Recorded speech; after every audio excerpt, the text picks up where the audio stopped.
Bienvenue dans Flamingo, le podcast des femmes entrepreneurs qui ont un business sans drama pour plus de toi, plus de joie et plus de résultats. Je suis Magali, fondatrice d'Emana, ton hôte et ta coach pour ce podcast qui va t'activer, t'inspirer, te passionner et te transformer. Est-ce que toi aussi, comme les flamants roses, tu as tendance à perdre de ton éclat et de ton rayonnement à force de t'occuper à outrance des autres et de te faire passer en second plan? Si c'est le cas, ce podcast va devenir ta nouvelle série préférée. J'ai eu envie vraiment d'inviter les femmes à goûter à mon univers au sein de vraies discussions profondes, sans filtre et au sein de coaching parce que oui, le coaching c'est la base. C'est vraiment ce qui nous permet de nous créer cette vie sur mesure, passionnante, pleine, où l'on revendique notre accès et notre droit à tout ce qui fait frétiller notre cœur. Tout avoir, oui, gagner plus, faire moins, ne plus s'épuiser. Et le coaching, c'est ce qui va nous rappeler que l'on est en sécurité de briller et de devenir sa priorité en réalisant ses rêves les plus grands et en transformant ses rêves en projets et accomplissements concrets. Je me réjouis pour toi que tu dégustes chaque épisode où tu découvriras des sessions de coaching puissantes avec des femmes merveilleuses, mais aussi plein de surprises. Alors installe-toi confortablement et laisse-toi toi aussi guider vers cette vie vibrante, colorée, libre, fertile, où tu te remets au centre et tu observeras tous tes projets et tout ton monde se sublimer. C'est parti pour l'épisode du jour. Donc, dis-moi, quelle est ta question pour cette séance d'aujourd'hui?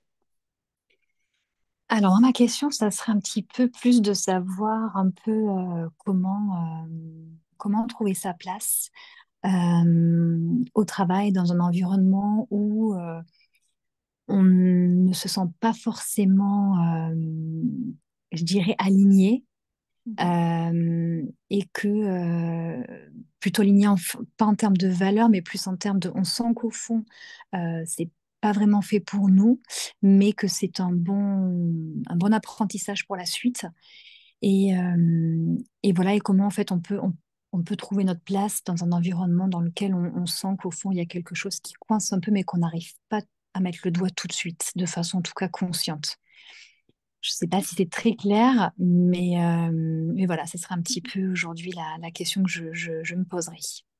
Ok, parfait, merci. Bah oui, écoute, on va partir de là et ça semble clair. Et de toute façon, moi, je vais te poser d'autres questions pour voir un peu ce qu'il y a derrière. Donc, déjà, si tu te poses la question, est-ce que toi, dans ton ressenti aujourd'hui, t'as l'impression est-ce que tu as l'impression que tu as trouvé ta place, justement?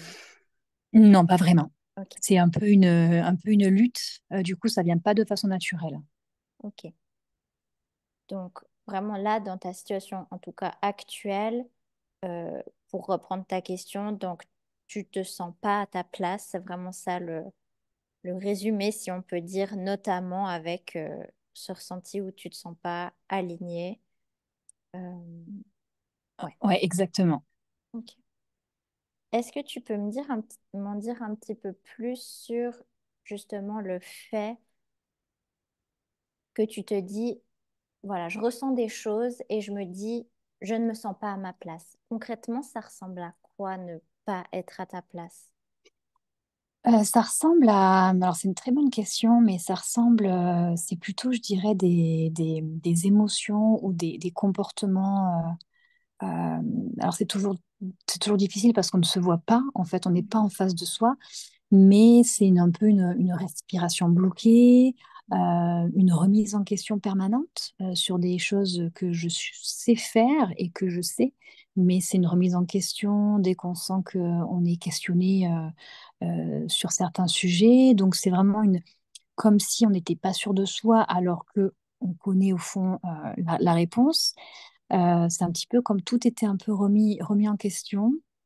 Et Mhm. voilà, et quand voilà, il y a eu plutôt une respiration bloquée, parfois la boule au ventre. Donc c'est vraiment, ça se matérialise par des symptômes physiques voilà, qui interpellent. On se dit, bon, il y a quelque chose en fait qui vient au-delà de juste une période, on va dire, une période donnée où il y a un petit peu plus de stress que d'habitude, comme partout, mais ça reste, on va dire, c'est très fréquent et ça dure un peu trop longtemps. Donc c'est ça qui m'a fait un petit peu me questionner. Ok.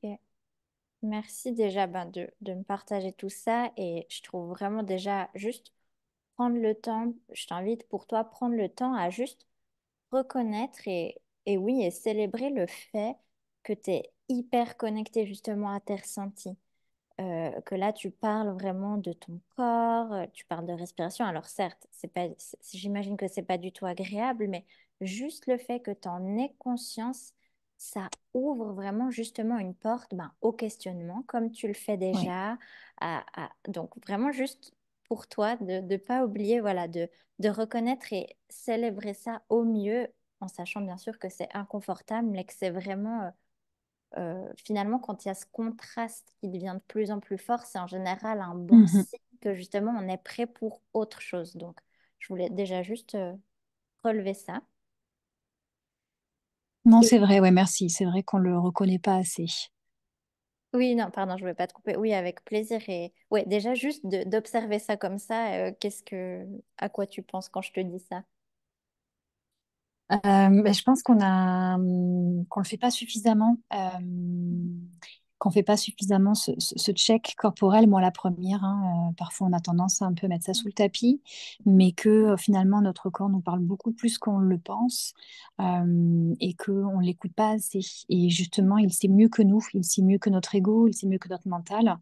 Et donc justement, en fait, c'est pour ça que je viens de me dire, bon, je ne suis pas vraiment à ma place parce que j'ai beaucoup ces symptômes physiques sont très fréquents et qui m'amènent à me dire, bon, c'est pas naturel chez moi, alors que de base, de nature, je ne suis pas vraiment comme ça. Je suis plutôt quelqu'un d'assez confiante, d'assez enjouée. Et voilà, et du coup, mon comportement, en tout cas mes symptômes physiques, ne se matérialisent pas de cette façon. Donc c'est ce qui m'a fait prendre conscience, en étant justement très connectée, que bon, il y a quelque chose qui va pas, quoi. Mhm. Waouh, non, mais c'est déjà ça, c'est énorme, vraiment. Et je me fais aucun souci pour toi que vraiment que toutes tes réflexions et explorations vont t'amener vers une situation qui est déjà ben, peut-être plus légère. Et, Mhm. et alors ensuite, pour reprendre voilà, cette sensation que tu as hyper bien décrite de ne pas être à ta place, justement en lien avec ces symptômes corporels, est-ce que tu t'es déjà imaginé à quoi ça ressemblerait justement dans tes ressentis de te sentir à ta place? Oui, oui, et c'est quelque chose de très agréable que j'ai expérimenté par petites touches en me formant de mon côté sur des sujets qui m'intéressent. Mhm. Et c'est vrai que c'est assez sans effort, puisque les échanges se font de façon très fluide et naturelle. Il n'y a pas d'arrière-pensée sur comment on dit, faire attention à comment on dit les choses, qu'est-ce qu'il faut dire, au poids des mots, ou comment on aborde les choses. C'est très naturel. Il y a une aisance, une facilité dans les relations et dans ce qu'on fait. Et finalement, la différence, c'est que je vois que les, les 60-80% d'efforts que je produis vont vraiment mener à des résultats qui vont aller au-delà du coup de ce que j'espérais parce que peut-être quand on fait les choses qu'on aime et quand on se sent vraiment bien, le résultat est décuplé, alors qu'aujourd'hui c'est plutôt l'inverse. Il y a énormément d'efforts qui est fait de ma part et les résultats ne sont qu'à moitié visibles. Donc ça génère du coup aussi un sentiment de frustration. Donc c'est vrai que voilà, c'est complètement ambivalent comme ressenti et du coup forcément voilà, quand on se sent à sa place, tout est vraiment fluide, je dirais vraiment, c'est fluide, il y a pas de, il y a de l'effort qui est fourni, mais c'est un effort qui est sain et qui nous nourrit. Waouh, non, c'est vraiment beau comme tu décris ça et déjà ben, Merci. aussi une preuve pour toi et ton mental que finalement tu as déjà ressenti ça. Tu vois que c'est pas, tu as l'air très au clair aussi sur comment ça se manifeste dans ton corps, etc. Donc tu sais aussi que c'est accessible pour toi, ce sentiment. Oui, oui, oui, non, c'est vrai que j'ai expérimenté et c'est complètement différent. Voilà, c'est vrai que ça rend la vie beaucoup plus facile et paisible. Et que voilà, j'espère vraiment à tout le monde de pouvoir l'expérimenter de façon durable. Mhm. Et alors, et du coup, c'est intéressant parce que quand tu as commencé cette discussion, tu as parlé justement que malgré tout cet inconfort, tout ce contraste, etc., au fond, tu sens que c'est quand même bon pour ton apprentissage. Et est-ce que tu peux m'en dire plus par rapport à ça, justement? Parce que si, bah moi, en plus, c'est vrai, je ne connais pas ta situation, donc de l'extérieur, on pourrait se dire, bah, en gros, il y a du contraste, il y a un environnement qui ne te convient pas, donc tout naturellement te diriger vers un autre environnement, mais du coup, est-ce que tu peux m'en dire plus sur la notion que c'est finalement quand même un bon apprentissage pour toi de traverser ça? Oui, et c'est une belle et c'est une bonne une question légitime parce que souvent dans mon entourage, quand des amis rencontrent des situations comme ça, on a tendance à dire bah, va-t'en, on prend la fuite, on Mhm, choisit l'évitement. mhm, Alors que finalement, en fait, le fait de traverser ce genre de situation, ça peut aussi nous apporter quelque chose de bénéfique, parce qu'on a tendance vite, en fait, à fuir l'inconfort, on a tendance à mhm, vite se détourner de tout ce qui nous fait souffrir, etc. Ce qui est normal, c'est un sentiment, je pense, qui est complètement humain.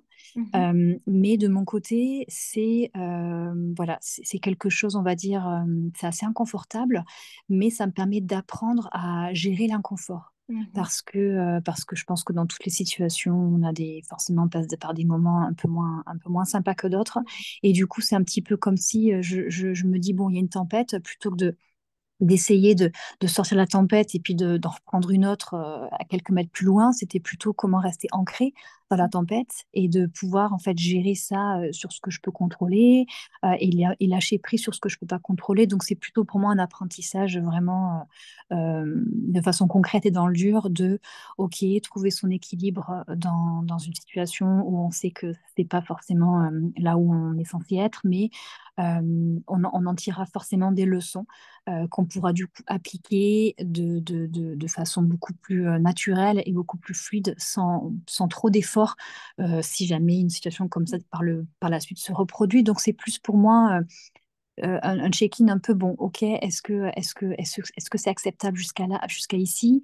Oui, non. Si c'est oui, bon bah dans ces cas-là, voilà, on évite d'être dans la fuite parce que ça ne résout pas forcément le problème, mais on résout d'abord ce qu'on peut contrôler en nous et ensuite, bien mhm, sûr, on sort de cette situation parce qu'on aura aussi peut-être gagné en clarté sur ce qu'on veut pour la suite, je mhm. pense.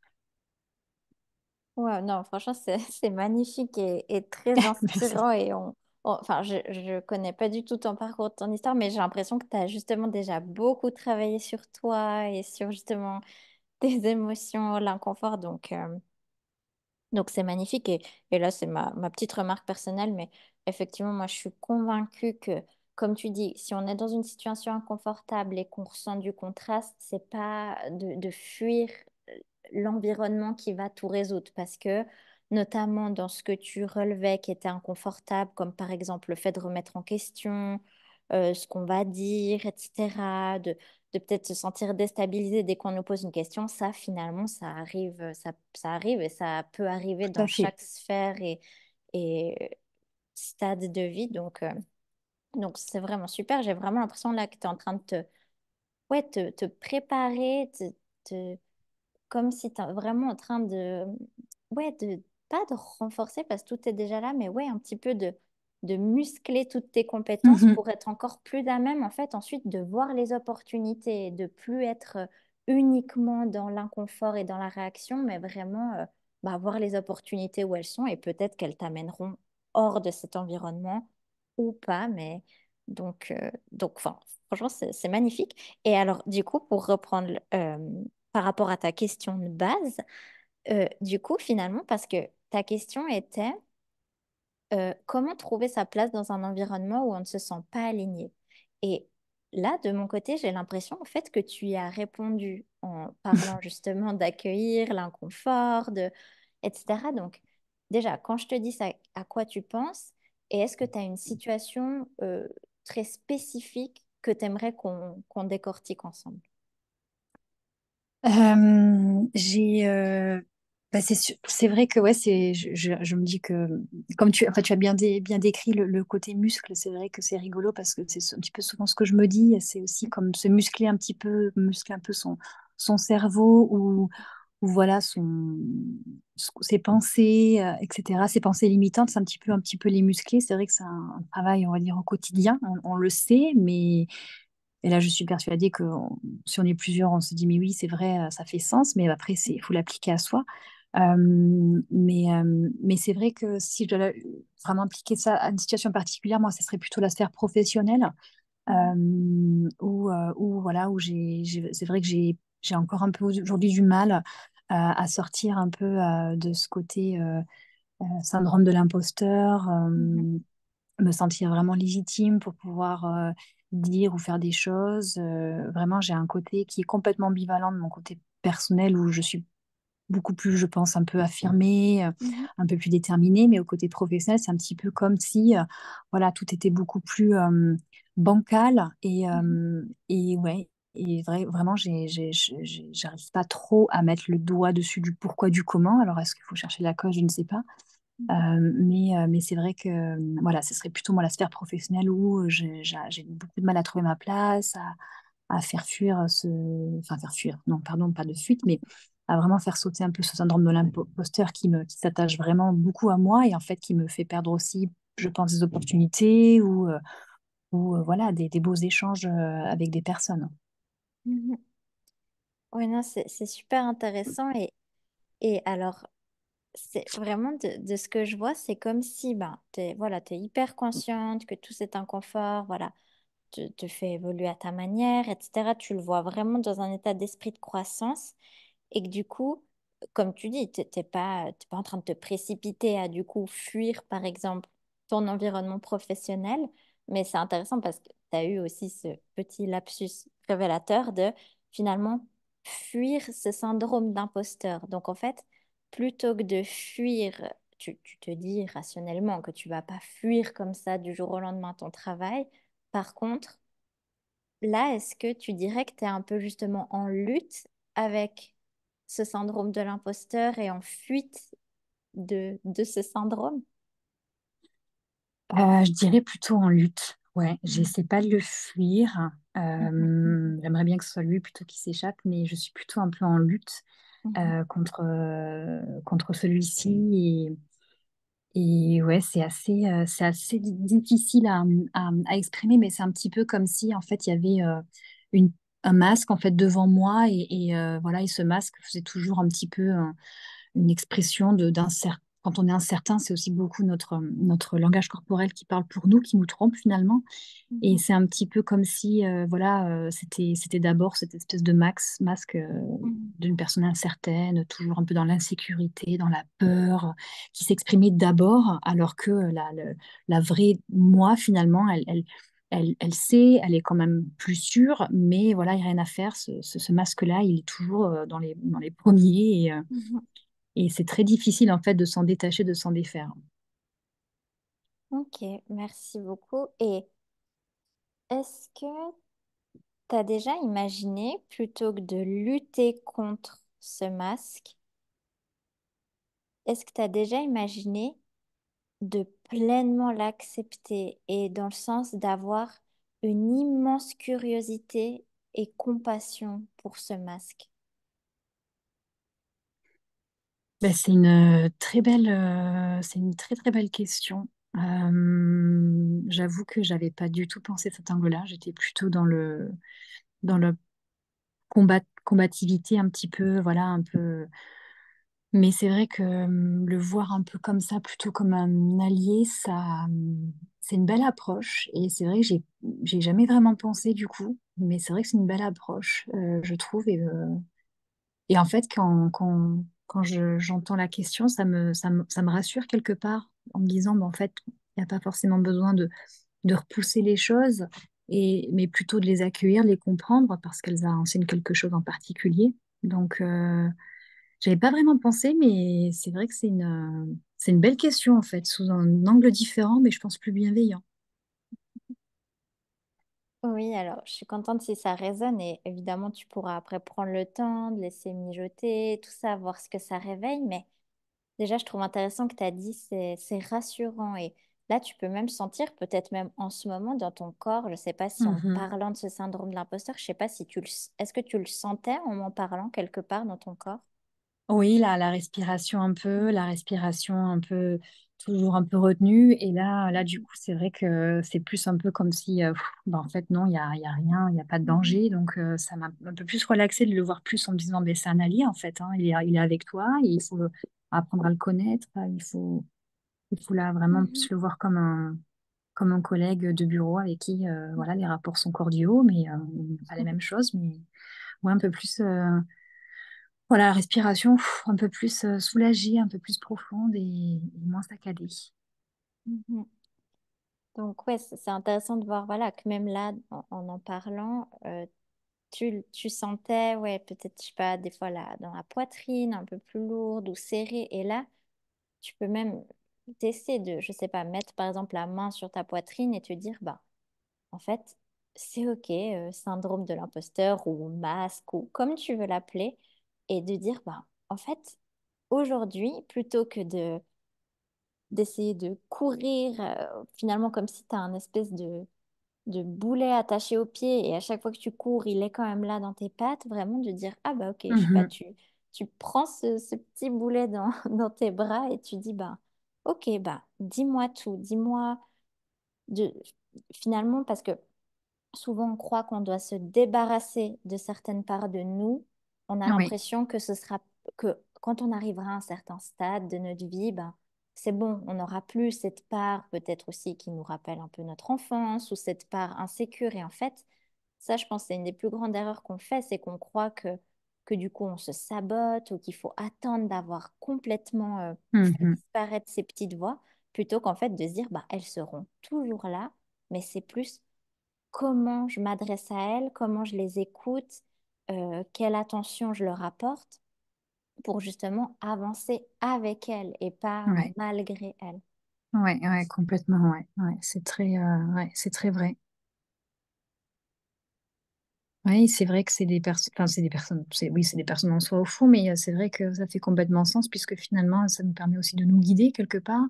Dire, bon, alors là, je suis un petit Mhm. peu, il y a quelque chose qui titille un petit peu ce côté-là en moi. Pourquoi, en fait, qu'est-ce que ça veut dire? Ça permet de rester en alerte et de continuellement apprendre, Mhm. toujours, voilà, continuer à nous développer. Et c'est vrai qu'on les voit, ouais, ouais, ça fait complètement sens. Et c'est vrai que finalement, ça doit plutôt être des alliés plutôt qu'être des ennemis, ouais. Et c'est intéressant aussi parce que tu as dit euh, euh, ouais, que finalement, justement, tu avais ce syndrome-là qui se présentait surtout au travail, mais que par exemple, dans d'autres sphères de ta vie, tu étais beaucoup plus confiante, beaucoup plus voilà, je sais plus exactement les mots que tu as utilisés, mais ouais, une forme de confiance, d'assurance que tu retrouves pas, notamment au Mm. travail. Et tu peux vraiment te demander finalement, plutôt que de dire, en gros, pourquoi je revais ce masque et je suis pas 100% moi-même, plutôt te dire, bah, finalement, de quoi ça me protège de Mhm. pas être Ouais, complètement moi, complètement dans mon assurance ou rayonnante.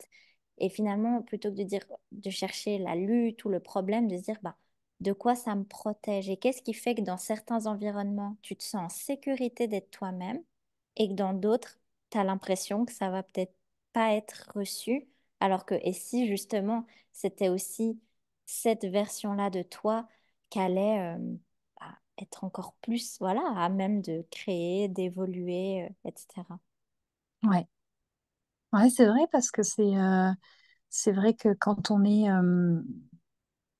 je suis dans ce côté un peu de la peur, de l'insécurité, je m'empêche énormément de faire des choses, de dire des choses. Du coup, ça me limite énormément. Alors que quand je suis plutôt dans une idée de création, de vraiment de se montrer un petit peu tel qu'on est, sans vraiment penser, anticiper le qu'en dira-t-on. Du coup, c'est là où je vois vraiment les opportunités qui se créent, les choses qui se délient. Alors que d'être vraiment dans cette insécurité un petit peu permanente avec toujours voilà, une peur constante qui, on va dire, qui est un petit peu irraisonnée quelque part. Du coup, ça m'empêche beaucoup, beaucoup, beaucoup de faire, de dire, de parler. Voilà, je me limite vraiment au minimum pour pas faire de vagues, pour pas créer de problèmes, pour pas voilà, tout faire chambouler, alors que parfois, finalement, ce n'est pas forcément mieux que justement de parler, de dire les choses telles qu'on les voit, telles qu'on les imagine. Mhm. Non, c'est trop beau de l'observer sous cet angle et vraiment te dire que finalement, toi, tu es responsable uniquement de toi, de ce que tu dis, de comment tu réagis.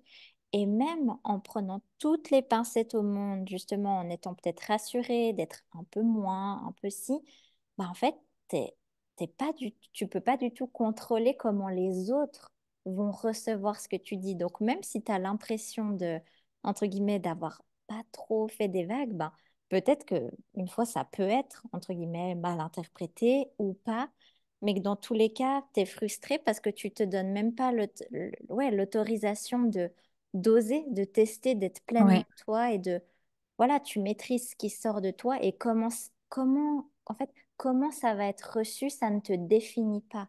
Donc, quoi qu'il arrive, en fait, tu seras là pour toi, vu que, en plus, tu as tellement maintenant d'outils et de moyens, justement, d'être là pour toi et ton corps et tes émotions. Ah, c'est vrai, hein. C'est vrai et puis c'est rassurant de se dire que la façon dont on est perçu ne nous résume pas, Mhm. finalement. C'est parce qu'il y a autant de perceptions qu'il y a d'opinions, finalement. Donc c'est vrai que ça aide aussi de se dire que ben, la personne telle qu'elle me perçoit ne définit pas vraiment qui je suis, finalement. C'est vraiment juste la perception l'idée qu'elle a de moi, mais que ça ne représente pas du tout l'essence de ma personne ou vraiment qui je Mhm. suis au fond. Mhm. Et comment tu te sens d'observer un peu tout ça sous ce prisme-là? Ben, ça fait du bien et en fait, c'est l'impression de retrouver un petit peu son pouvoir, entre guillemets, le pouvoir dans le sens où on est maître un petit peu de soi et qu'on n'a pas vraiment à se contorsionner sous les attentes des autres. Mhm. Finalement, puisque ça nous réduit complètement, hein, le fait, j'imagine un Mhm. peu ça, j'ai toujours un peu cette image d'une personne qui se contorsionne en permanence Mhm. pour un peu satisfaire les attentes des uns et des autres. Donc, on finit toujours par se recroqueviller dans une petite boîte. Donc, finalement, ça réduit un petit peu la personne que l'on est, Mhm. alors qu'on a tous bien plus à offrir et que du coup, si on était vraiment nous-mêmes, et c'est un petit peu voilà, comme si on reprend son pouvoir, là, du coup, même physiquement, j'ai les épaules dégagées et le cœur ouvert. Donc, c'est vrai que ça, c'est vraiment un peu reprendre un petit peu ça. Voilà le contrôle, mais voilà, j'utilise contrôle même si j'aime pas vraiment ce mot, mais plus le Mhm. pouvoir en fait sur notre, ouais, sur nous, sur notre ambition, notre futur, et voilà, et de pas se laisser trop en fait dicter par les potentielles éventuelles attentes que l'on imagine que les autres ont de nous finalement. Donc c'est un petit peu retrouver sa liberté, quoi. Mhm. Ah, c'est beau. Et ouais, et comme tu dis, ouais, cette forme de contrôle, de maîtrise, où finalement, ouais, c'est les seules choses qu'on peut réellement maîtriser, c'est nous, nos réactions. Et comme tu parlais avant, finalement, du pourquoi, du comment, alors, comme toi, des fois, je me dis, mais est-ce que vraiment ça vaut la peine de chercher exactement l'origine qui fait que ça, surtout que je pense que ça peut être varié. Il y a à la fois nos conditionnements dans la famille, aussi des choses plus au niveau transgénérationnel ou même en tant que Oui, femme. Là, je suis en train de lire un livre incroyable, un roman sur des femmes à Paris dans les années 1800 qui étaient hospitalisées dès qu'elles débordaient dans leurs émotions, parce qu'en gros, elles étaient traitées d'hystériques alors que c'est juste qu'elles avaient des émotions fortes. Et je me dis, ouais, quand même, les femmes, on porte quand même ce truc où on veut jamais déborder, jamais faire de vagues. Et donc voilà, ça c'est une chose. Il y a plein de raisons qui sont valides, qui font que parfois on n'est pas trop à l'aise. Mais que voilà, aujourd'hui, en tant qu'adulte, libre, ben, c'est vraiment à nous de choisir, de se dire, bah ok, j'ai peur, là, je sens que ça me rassurerait d'avoir le masque de l'imposteur, mais mhm, ok, tu peux être là, mais en gros, sache que bah, je vais quand même dire ma vérité et puis je vais quand même être là pour moi. Et ouais, donc comme tu dis, se contorsionner, finalement, déjà, ouais. ça nous prend beaucoup d'énergie dans le corps, dans la tête, et se rappeler qu'on peut s'autoriser à être pleinement là, les épaules bien droites, et que même si on est un petit peu contorsionné, ben, notre impact, il sera toujours là, quoi. Oui, complètement, oui. Est-ce que pour conclure, est-ce que tu as encore une question ou un partage ou quelque chose voilà, que tu aimerais affirmer par rapport à ta question de base? Euh, Pas vraiment de questions, mais j'ai un petit peu, alors quand j'en parlais, j'avais un petit peu cette image j'ai vu un film récemment au cinéma qui s'appelle Poor Things, Pauvres créatures, donc Ok. avec une personne qui a été, donc c'est une histoire d'une jeune femme, Bella Baxter, qui apprend vraiment tout de A à Z, hein, le corps de femme, mais vraiment le cerveau d'un bébé. Et j'ai bien aimé, en fait, parce qu'au-delà du coup de l'aspect vraiment un peu histoire du film, c'était aussi en fait que peu importe en fait les barrières et comment dire les histoires qu'on nous raconte de voilà de faire attention de ne pas sortir dehors c'est dangereux etc que on a vraiment une envie qui est profonde qu'on n'arrive pas vraiment à comprendre et à détecter parce que pour elle c'est encore nouveau elle voilà elle passe vraiment on voit qu'elle évolue à tous les stades un petit peu d'apprentissage et ça a résonné parce qu'en fait c'était vraiment de sortir en fait du carcan de attention c'est dangereux faut pas faire ça mais du coup qu'elle a vraiment écouté son intuition profonde et vraiment ses envies et que elle a réussi à la fin, voilà. Donc ça a un petit peu résonné ça en fait parce que du coup au début voilà on a un peu une place qu'on nous donne mais on sent que c'est pas vraiment la nôtre qu'on a choisie et au fur et à mesure des opportunités on s'attache vraiment à rien si ce n'est qu'à nous on croit juste en nous on n'attache vraiment aucunement le succès à une situation ni à une personne et en fait voilà de suivre un petit peu son chemin et peu importe donc ça voilà ça c'est un petit peu ce film a résonné beaucoup de choses de cet aspect-là, donc voilà, c'était plus mon partage de la Mhm. fin. Merci beaucoup. Ah bah, je note, j'aime toujours avoir des recommandations de bons films comme ça, donc c'est trop intéressant. Et oui, et je voulais dire aussi encore une dernière chose par rapport bah, justement au fait de trouver sa place finalement. Ça, c'est bon, ça, c'est ma conviction, mais je pense que sa place, en fait, on la trouve jamais, mais vraiment, on se la crée. En fait, Oui, je suis la place. Enfin, tant que je suis là, ben, j'ai ma place. Et après, c'est c'est vrai. comment on gère les aléas, les trucs qu'on nous renvoie, etc. Mais là, déjà, rien que tout ce que tu as partagé, ta place, tu l'as, elle est très ancrée, tu sais parfaitement. Et la question, ouais, c'est plus de, bah voilà, la prochaine fois qu'il y a cette tension qui se réveille dans ton corps, ben, comment tu peux lui faire de la place, justement, encore plus pour l'accueillir et continuer à évoluer comme tu le fais déjà très bien, quoi. Oui, ouais, c'est vrai. Non, c'est une belle approche, en effet. Merci beaucoup, Anne-Sophie. Je te remercie. Je vais couper l'enregistrement, mais on peut rester encore en ligne. Et en Merci tout à cas, toi. ben, je te remercie vraiment pour ton partage. Merci beaucoup. Mais merci à toi pour ton écoute et pour tes conseils bienveillants. Merci. Tu aimerais toi aussi profiter d'une session offerte de coaching et passer sur le podcast? Je t'invite sans plus tarder à t'inscrire au lien que tu trouveras dans la description de cet épisode.